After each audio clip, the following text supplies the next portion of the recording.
many, many others. Philip Glass. These things were not strange to me. You know, I could read 2 or 3 books a day. You know, quite intellectual novels. My eyesight was better then.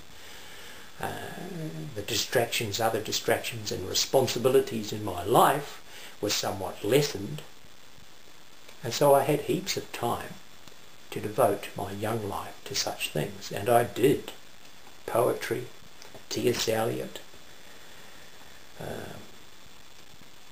Allen Ginsberg. You know, we just loved reading these things out loud to myself and to others with my friends. I went to art school. I've had 30 one-person exhibitions. I've got artworks in almost every public collection and every public museum in my country. And many, many private collectors, people of note, know of me, have heard of me. I am, I suppose, moderately famous. A little. You know, I don't know how little, probably smaller than my vanity would allow. Yet am almost unknown to some. There are so many good artists. Well, amongst my intellectual snobberies, amongst my intellectual snobberies was the reading of mystical writings, Catholic mysticism, Catholicism amongst intellectual people, intelligent people, university-educated people.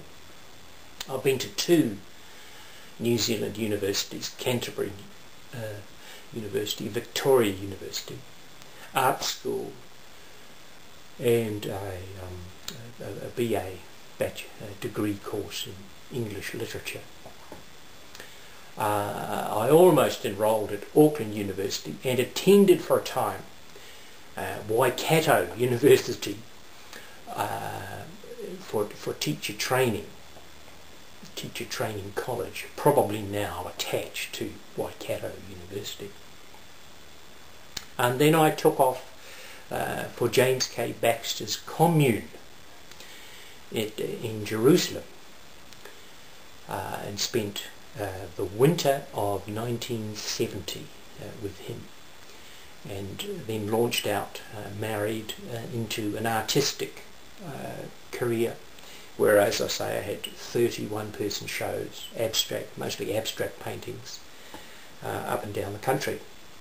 Mostly in Auckland, very prestigious galleries in Auckland, Peter James Gallery, the Auckland City Art Gallery showed some of my work. They have some of my work. So does Te Papa and other places, mostly small pieces. However, somebody suggested that I began meditating. I'd got to some sort of point like that in my life. It was fashionable, the beginnings of the New Age movement. Well, probably been going for a while then.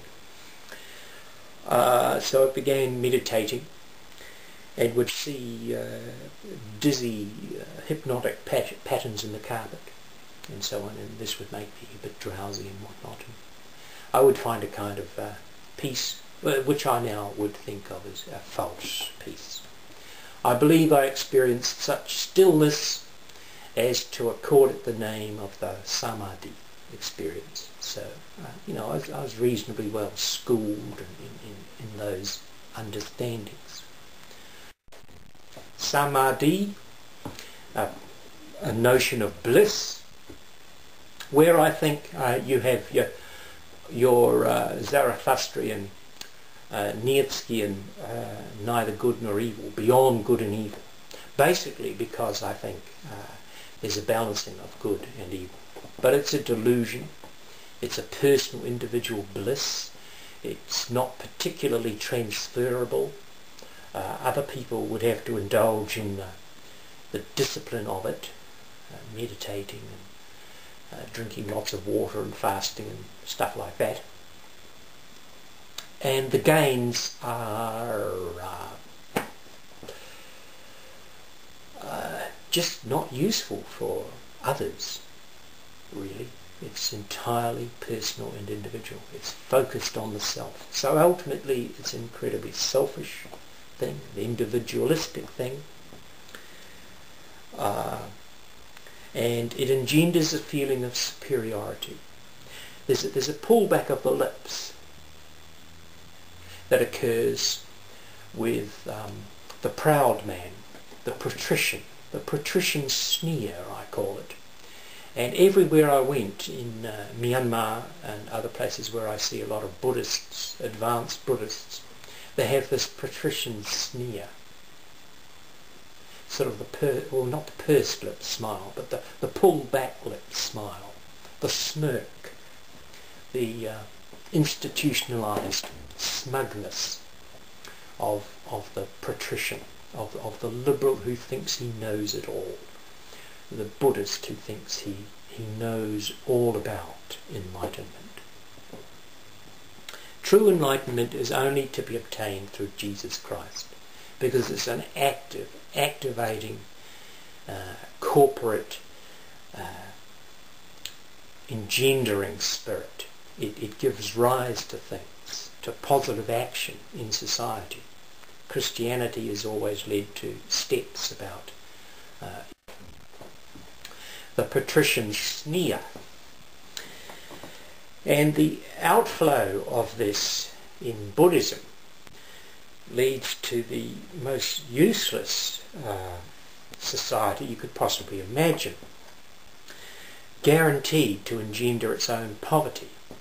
For all the gold put on the statues is removed from circulation, removed from usefulness, removed from all the uses that gold physically can be put to, and removes its collateral from society. It would have been better to have left it in the ground and to have engaged in tilling a field.